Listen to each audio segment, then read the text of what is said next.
નમસ્તે વિદ્યાર્થી મિત્રો, આજે આપણે ધોરણ 9 સંસ્કૃતનું પ્રથમ પદ્ય સમર્ચનમ એટલે કે પૂજન ભણીશું. સમર્ચનમનો અર્થ થાય છે પૂજન. હવે આપણે અહીંયા સંસ્કૃત અધ્યયનની શરૂઆત કરવા જઈ રહ્યા છે. હવે આપણે ખબર છે કે કોઈ પણ કામની શરૂઆત પહેલાં આપણી સંસ્કૃતિમાં નમન અથવા પૂજા કરવામાં આવે છે, અથવા તો જેને આપણે મંગલાચરણ કહીએ છીએ. તો અહીંયા પણ આપણા સંસ્કૃત અધ્યયનની શરૂઆત થાય છે મંગલાચરણથી. હવે સૌપ્રથમ આપણે તેનો પરિચય, સમર્ચનમ કાવ્યનો પરિચય જોશું. વેદો ભારતના પ્રાચીન સમાજ અને ધર્મના આધારભૂત ગ્રંથો છે. વેદ 4 છે: ઋગ્વેદ, યજુર્વેદ, સામવેદ અને અથર્વવેદ. વેદમાં આવતા વચનોને મંત્ર કહે છે. વેદ મંત્રોમાં ક્યારેક સ્તુતિ કરવામાં આવી છે, તો ક્યારેક પ્રાર્થના, ક્યારેક કોઈનું વર્ણન છે, તો ક્યારેક કોઈને તત્વજ્ઞાનની ગૂઢ વાત. પ્રસ્તુત પાઠમાં સ્તુતિ, પ્રાર્થના અને પૂજન નમન માટેના 3 મંત્રોનો સમાવેશ કરાયો છે. હવે આપણે અહીંયા જોયું કે વેદો પ્રાચીન ભારતના અથવા તો આપણા સમાજના અને ધર્મના આધારભૂત ગ્રંથો છે. વેદો કેટલા છે? તો કે 4: ઋગ્વેદ, યજુર્વેદ, સામવેદ અને અથર્વવેદ. હવે વેદમાં આવેલા જે વચનો છે અથવા તો શ્લોકો છે તે મંત્રના નામે ઓળખાય છે. હવે વેદ મંત્રોમાં શું હોય છે? તો કે સ્તુતિ હોય છે, પ્રાર્થના, કોઈ વસ્તુનું વર્ણન અથવા તો તત્વજ્ઞાનની વાતો છે. આપણા આ પદ્યમાં સ્તુતિ, પ્રાર્થના અને પૂજન માટેના મંત્રો છે. વેદ વગેરેમાંથી પ્રેરણા લઈને અનેક સ્તુતિઓ, પ્રાર્થનાઓ જુદા જુદા છંદોમાં રચવામાં આવી છે, જે લોકમાનસમાં સુરક્ષિત રહીને આપણી પાસે પહોંચી છે. આવા 3 સ્તુતિ પદ્યો અહીં પ્રસ્તુત છે. હવે આમાં આપણે ઉપર જ જોયું કે વેદોનો ઉપયોગ શું છે, વેદોમાં કઈ કઈ વસ્તુનો સમાવેશ થાય છે. હવે આ વેદનો જે કાવ્ય રચનાઓ છે તે લોકમાનસમાં સુરક્ષિત રહી અને આપણા સુધી પહોંચી વસ્તુ છે. હવે ગ્રંથના પ્રારંભમાં મંગલાચરણ કરવાની આપણી પરંપરા છે. આ દ્રષ્ટિએ આ મંત્રો તેમજ શ્લોકો દ્વારા સંસ્કૃત અધ્યયનનું મંગલાચરણ કરીશું. આપણે જેમ શરૂઆતમાં જ વાત કરી તે આપણે કોઈ પણ કાર્યની શરૂઆત મંગલાચરણથી કરીએ છીએ, તો એ જ રીતે સંસ્કૃત અધ્યયનની શરૂઆત પણ આપણે મંગલાચરણથી કરીશું. હવે અહીં પ્રથમ શ્લોક છે: અગ્નિ ઇઠે પુરોહિતમ યજ્ઞસ્ય દેવૃતિજ્જમ હોતારમ રત્નધાત. તેમાં અગ્નિ એટલે હે અગ્નિદેવ, ઇઠે એટલે હું સ્તુતિ કરું છું, પુરોહિત એટલે પુરોહિત જ થાય છે, જે યજ્ઞ કરાવે છે તે પંડિત. યજ્ઞસ્ય એટલે યજ્ઞ, દેવમ એટલે દિવ્ય પ્રકાશ વાળા, ઋતિજ્જમ એટલે યજ્ઞ કરાવનાર દેવ, હોતારમ એટલે જે હોમ અને હવન કરાવે છે તે, રત્નધાતમમ એટલે જે રત્નોને ધારણ કરનાર દેવ છે તે. હવે એનું ભાષાંતર જોશું આપણે.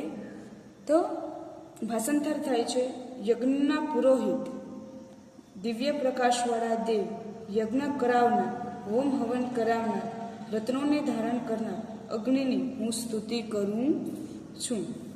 અને કેવા અગ્નિદેવ છે? જે યજ્ઞના પુરોહિત પણ છે, દિવ્ય પ્રકાશવાળા પણ છે, જે યજ્ઞોને કરાવનાર પણ છે, જે હોમ હવન કરનાર જ છે, અને જે રત્નોને ધારણ કરે છે તેવા અગ્નિદેવની હું સ્તુતિ કરું છું. તો અહીંયા પ્રથમ શ્લોકમાં આપણે અગ્નિદેવની સ્તુતિ કરવામાં આવી છે. હવે અહીંયા આપણે જોશું બીજો શ્લોક. બીજા શ્લોકમાં આવ્યું છે: અગ્નિ વ્રતપતે એટલે અગ્નિદેવ છે તે, અગ્નિ એટલે અગ્નિદેવ, વ્રતપતે એટલે વ્રતોના અધિપતિ. વ્રતમ ચરિષ્યામિ એટલે હું તમારા વ્રતનું, ચરિષ્યામિ એટલે પાલન કરીશ, તત્ શક્યમ એટલે શક્ય હોય તેવું જ અથવા તો તમારા સમર્થનથી, તન્મે રત્યધામ, રત્યધામ એટલે તેનું, રત્યધામ એટલે સિદ્ધિ કરીશ. ઇદમ અનુહાતમ સત્ય ઉપેમી, ઇદમ અનહૃતાનમ એટલે કે ઇદમ એટલે હું, અહનૃતાનમ એટલે અસત્ય તરફથી, સત્ય, ઉપેમી એટલે ગતિ કરીશ.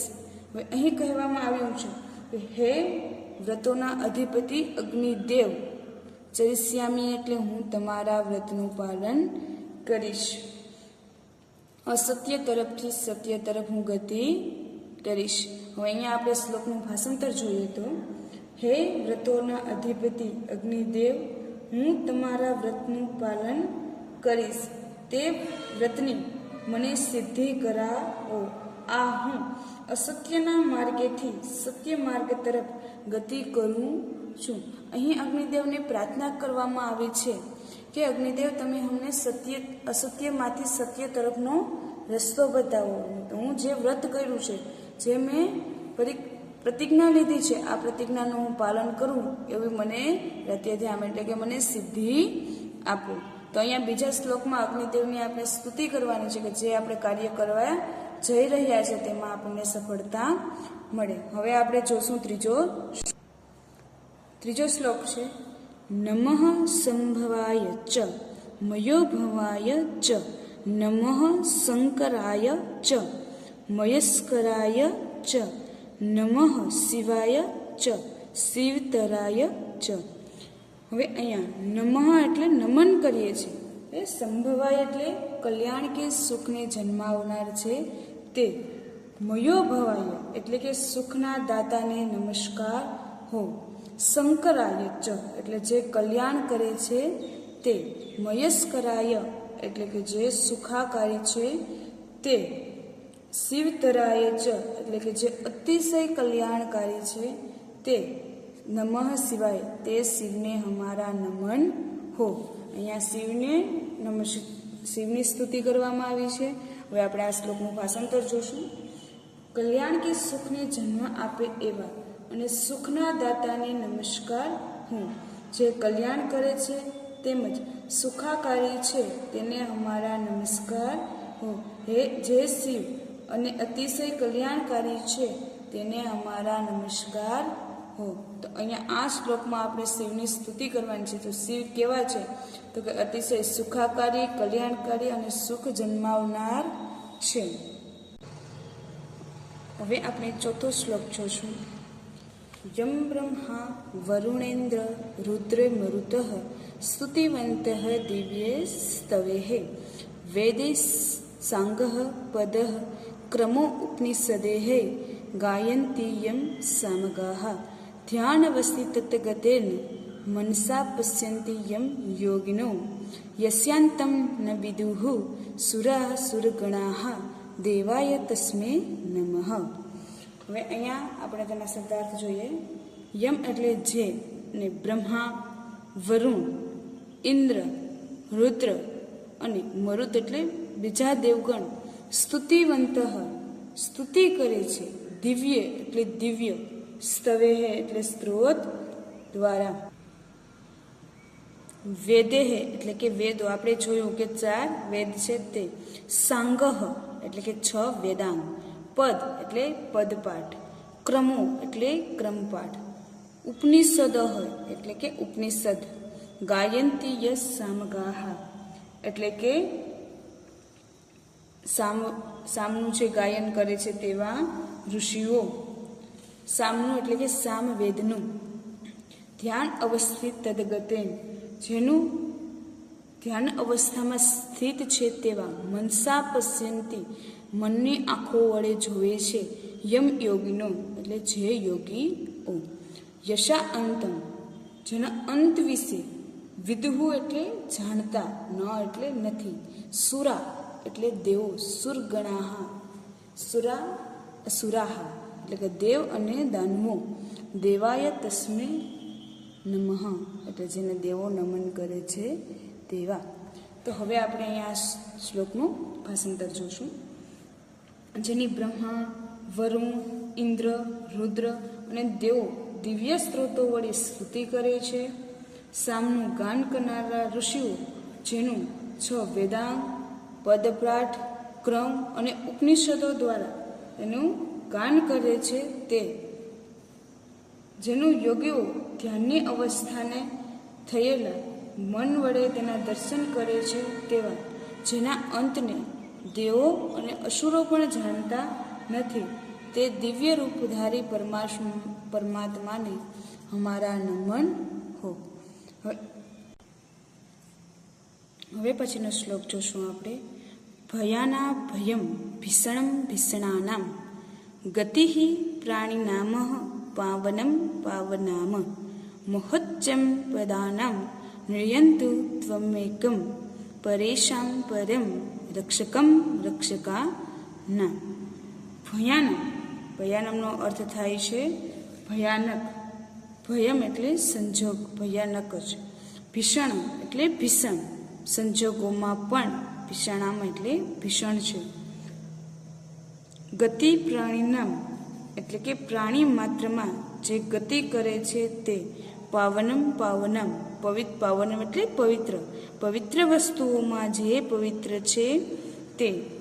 મોહ ઉચ્ચે એટલે મોટા, અને મોહ એટલે મોટા, ઉચ્ચે એટલે ઊંચા, પદાના પદનો, નિયંત્રક તવમ એક, તું નિયંત્રણ કરનારો, તવમ એક, તું એક જ છે. પરેશામ એટલે કે ઉત્તમમાં પણ ઉત્તમ, પરમ એટલે પરેશામ પરમ એટલે ઉત્તમોમાં પણ ઉત્તમ. રક્ષકમ રક્ષનામ, રક્ષકોમાં પણ રક્ષક, તું એક જ છે. હવે એનું ભાષાંતર જોશું. હે ભગવાન, ભયાનક સંજોગોમાં ભયરૂપ છે તું, ભયાનક સંજોગોમાં ભયાનક છે. પ્રાણી માત્રની તું ગતિ છે, પવિત્ર વસ્તુઓમાં તું પવિત્ર છે. ઊંચા અને મોટા પદમાં તું એકમાત્ર નિયંત્રક છે. ઉત્તમોમાં ઉત્તમ છે, રક્ષકોમાં તું એક જ રક્ષક છે. હવે અહીં કહેવામાં આવ્યું છે કે ઈશ્વર, તું અમને દરેક પરિસ્થિતિનો સામનો કરાવવા અને દરેક પરિસ્થિતિમાં તું હાજર છે, અમારી સાથે છે, તું અમારો રક્ષક છે. તારાથી ઊંચું અને મોટું ધરાવનાર બીજું કોઈ જ નથી. હવે પછીનો શ્લોક જોશું. વયમ ત્વા સ્મરામો વયમ ત્વા ભજામો વયમ ત્વામ જગત સાક્ષી રૂપમ નમામઃ સદેકમ નિધાનમ નિરાલંબમીસમ ભવાંભોધિપૂતમ શરણ્યમ વ્રજામઃ. હવે અહીંયા શબ્દાર્થ જોઈએ તો વયમ એટલે અમે, ત્વામ એટલે તમને, સ્મરામો એટલે સ્મરણ કરીએ છીએ, વયમ એટલે ફરીથી અમે, ત્વામ એટલે તમને, ભજામો એટલે ભજીએ છીએ. વયમ ત્વામ એટલે અમે તમને જગત સાક્ષી રૂપ નમામઃ, જગતના સાક્ષીરૂપ એવા તમને નમન કરીએ છીએ.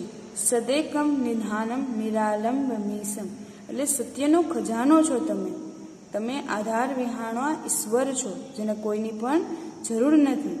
તમે ભવાંભોધિ પોતમ એટલે કે સાગર રૂપી સંસારને પાર ઉતારનાર નાવ છો.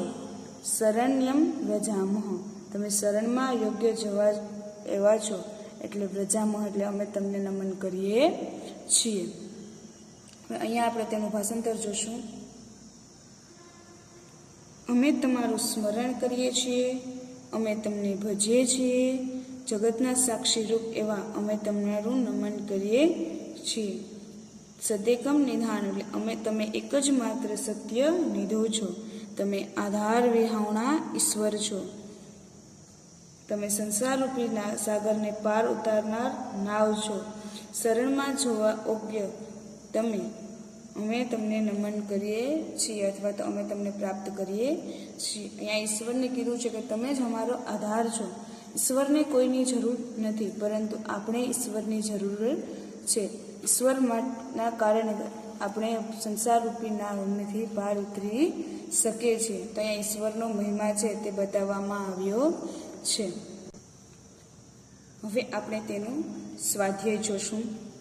હવે સ્વાધ્યાયમાં પ્રથમ પ્રશ્ન છે અધોલિખિતાનામ પ્રશ્નનામ ઉત્તરાણી લિખત, એટલે કે અહીં નીચેના પ્રશ્નના ઉત્તર તમે લખો. અહીં નીચેના પ્રશ્નના ઉત્તર તમારે સંસ્કૃતમાં આપવાના છે. અહીંયા પેલું છે કમ પુરોહિતમ ઇહે, મીન્સ કે કયા પુરોહિતની આ શ્લોકોમાં અથવા તો અહીં સ્તુતિ કરવામાં આવી છે. તો આપણે પ્રથમ શ્લોકમાં જોયું કે અગ્નિ પુરોહિતમ એટલે અને કે યજ્ઞદેવની સ્તુતિ કરવામાં આવી છે. બીજો પ્રશ્ન છે યજ્ઞસ્ય દેવઃ ક અસ્તિ, અને કે યજ્ઞના દેવ કોણ? ક એટલે કોણ છે? આપણે જોયું કે યજ્ઞસ્ય દેવઃ અગ્નિ અસ્તિ, એટલે કે યજ્ઞના દેવ અગ્નિ છે. ત્રીજું છે અહમ કિમ ચરિષ્યામિ, એટલે કે હું શેનું પાલન કરીશ? તો અહમ અનૃતાત સત્યમ પ્રતિ ગમનાય વ્રતમ ચરિષ્યામિ, એટલે કે હું અસત્યથી સત્ય તરફ જવા માટેના વ્રતનું પાલન કરીશ. ફરીથી હું બોલું છું, અહમ અનૃતાત સત્યમ પ્રતિ ગમનાય વ્રત ચરિષ્યામિ, એટલે અસત્ય તરફથી સત્ય તરફના વ્રતનું પાલન કરીશ. ચોથો પ્રશ્ન છે દિવ્યે સ્તવે કે સ્તુતિવંત, દિવ્ય સ્ત્રોતો વડે કોની સ્તુતિ કરવામાં આવી છે? તો કે દિવ્ય સ્ત્રોતો વડે પરમાત્માની સ્તુતિ કરવામાં આવી છે. એટલે કે હું બોલું છું સંસ્કૃતમાં તમને, દિવ્ય સ્તુતિ સ્તવે બ્રહ્મા વરુણા ઇન્દ્ર રુદ્ર મરુત સ્તુતિવંત. પાંચમો પ્રશ્ન છે વયમ ક ચરણમ વ્રજામઃ, આપણે કોના ચરણે જઈએ છીએ? વયમ ક ચરણમ વ્રજામઃ, વયમ નિરાલંબ ઈસઃ શરણમ વ્રજાહ, એટલે કે આપણે જેના આધાર વિહોણા ઈશ્વરના શરણોમાં જાશું. વયમ નિરાલંબ ઈસઃ શરણમ વ્રજામઃ. હવે અહીંયા બીજો પ્રશ્ન છે પ્રકોષ્ઠાત, એટલે ખાલી જગ્યામાં ઉચિતમ પદમ ચિત્વા વાક્ય પૂર્તિ કુરુત, એટલે કે ખાલી જગ્યામાં યોગ્ય શબ્દ મૂકી અને વાક્ય પૂર્ણ કરો. હવે અહીંયા પેલું છે અહમ ખાલી જગ્યા રત્ન ધાતમમ ઇઠે, તો અહીંયા આવશે પહેલા અગ્નિ. બીજી ખાલી જગ્યામાં ઇદમ અહમ ખાલી જગ્યા ઉપેમી, અહીંયા કહેવામાં આવ્યું છે કે કોના તરફ જવાનું છે? તો કે સત્ય તરફ જવાનું છે. યોગિનમ ખાલી જગ્યા પશ્યંતિ, યોગીઓ કોના દ્વારા જોવે છે? તો કે મનસા. સુરાહા સુરગણાહા દેવસ્ય ખાલી જગ્યા ન બંધુ, એટલે કોનો અંત દેવો અને દાનવો જાણતા નથી, તો અહીંયા આવશે અંતમ. વયમ ત્વા જગત સાક્ષી રૂપમ નમામઃ. હવે અહીં આપણે પ્રશ્ન નંબર 3, પ્રકોષ્ઠે પદમ પ્રયુજ્ય અધોલિખાની વાક્યાની પ્રશ્નાર્થ સ્વરૂપે પરિવર્તયત, એટલે કે આ શબ્દોનો પ્રયોગ કરીને આ વાક્યોને પ્રશ્નાર્થ વાક્યો બનાવવાના છે. તો હું પેલું બનાવું છું દેવાય નમઃ, તો કસ્મે નમઃ, આ જ શબ્દનો પ્રયોગથી આપણે વાક્ય બનાવવાના છે. તો દેવાય નીકળી જશે અને આવશે કસ્મે નમઃ અને આવશે ક્વેશ્ચન ટેગ. બીજું વાક્ય છે સાંગઃ પદ ક્રમો ઉપનિષદેઃ વેદેઃ સામગાહ ગાયન્તિ, કોણ વેદોનો અહીંયા વેદોનું જે ગાન કરે છે તે, તો આપણે અહીંયા પ્રશ્ન કરવાનો છે. તો કોણ વેદોનું ગાયન કરતું હોય છે? કે એટલે કોણ? તો સામગાહ. તો અહીંયા આપણે બોલશું સાંગઃ પદ ક્રમોપનિષદેઃ વેદેઃ કે ગાયન્તિ, અહીંયા આ નીકળીને આવશે કે ગાયન્તિ. ત્રીજું છે યોગીન દેવ પશ્યતિ, યોગીઓ દેવને જુએ છે. તો અહીંયા કમ કોને જુએ છે? તો યોગીન કમ પશ્યતિ, દેવ નીકળી જશે ને આવશે કમ, યોગીન કમ પશ્યતિ. હવે અહીં પછી છે અધોલિખાતાનમ પ્રશ્નાનામ માતૃભાષાયામ ઉત્તરાણી લિખત, નીચે આપેલા પ્રશ્નોના ઉત્તર તમારે માતૃભાષા એટલે કે ગુજરાતીમાં આપવાના છે. તો પહેલો પ્રશ્ન છે અગ્નિદેવની કઈ કઈ વિશેષતાઓ મંત્રમાં વર્ણવી છે? તો અહીંયા આપણે મંત્રમાં કઈ કઈ વિશેષતાઓ વર્ણવવામાં આવી હતી? પહેલા પ્રશ્નનો જવાબ બોલું છું. અગ્નિદેવ યજ્ઞના પુરોહિત છે, તે કુળગુરુ છે, તે યજ્ઞ કરનાર દેવ છે, તે દિવ્ય પ્રકાશવાળા દેવ છે, તે હોમ હવન કરનાર દેવ છે અને તે રત્નોને ધારણ કરનાર દેવ છે. હવે અહીંયા બીજો પ્રશ્ન છે, અગ્નિથી ક્યું વ્રત લેવામાં આવ્યું છે? તો અહીંયા ક્યું વ્રત અગ્નિદેવ દ્વારા લેવામાં આવ્યું છે તેનો જવાબ બોલું છું. અસત્યના માર્ગથી સત્યના માર્ગ તરફ જવાનું વ્રત લેવામાં આવ્યું છે. હવે ત્રીજો પ્રશ્ન છે, યોગીઓ કોના દર્શન કરે છે અને કેવી રીતે? યોગીઓ કોના દર્શન કરે છે અને કેવી રીતે? તો કે યોગીઓ ધ્યાનની અવસ્થામાં પોતાના મનની આંખો વડે દિવ્ય એવા પરમાત્માના દર્શન કરે છે. ચોથો પ્રશ્ન છે, ભક્ત જેના ચરણમાં જાય છે તે દેવ તત્વ કેવું છે? તો એના પ્રશ્નનો જવાબ હું બોલું છું કે ભક્ત જેના ચરણમાં જાય છે તે દેવ તત્વ ભયજનક સંજોગોમાં ભયરૂપ તત્વ છે, ભયાનક સંજોગોમાં ભયાનક છે, પ્રાણી માત્રની જે ગતિરૂપ છે, પવિત્ર વસ્તુઓમાં જે પવિત્ર છે, ઊંચ અને મોટા પદ ધરાવનાર માત્ર એક જ છે, તે રક્ષકોના રક્ષક છે અને ઉત્તમમાં ઉત્તમ છે, તેવું દેવ તત્વના ચરણોમાં ભક્તજનો જાય છે. હવે અહીંયા પ્રશ્ન નંબર 5 છે, શ્લોક પૂર્તિ કુરુ, એટલે કે શ્લોક પૂર્ણ કરવાના છે. તો અહીંયા પહેલો, ત્રીજો અને છઠ્ઠો શ્લોક છે તમારે લખવાનો છે અને પાકો કરવાનો થશે. એના પછીનો છઠ્ઠો પ્રશ્ન છે, ખ વિભાગે સ યથાર્થ રીતવા સંયોજયત, એટલે કે ક વિભાગને ખ વિભાગ સાથે યોગ્ય રીતે જોડકા જોડવાના છે. તો અહીંયા અગ્નિનમમાં આવશે પુરોહિતમ, શિવાયમાં આવશે નમઃ, દિવ્યમાં આવશે સ્તવેહ, અનંતમમાં આવશે નવિદુઃ, સામગામાં આવશે ગાયંતે, ગતિમાં આવશે પ્રાણી નામ. હવે અગ્નિમાં આવ્યું પુરોહિતમ, શિવાયમાં આવ્યું નમઃ, દિવ્યમાં આવ્યું સ્તવેહ, અનંતમમાં આવ્યું નવિદુઃ, સામગામાં આવ્યું ગાયંતી, ગતિમાં આવ્યું પ્રાણી નમઃ.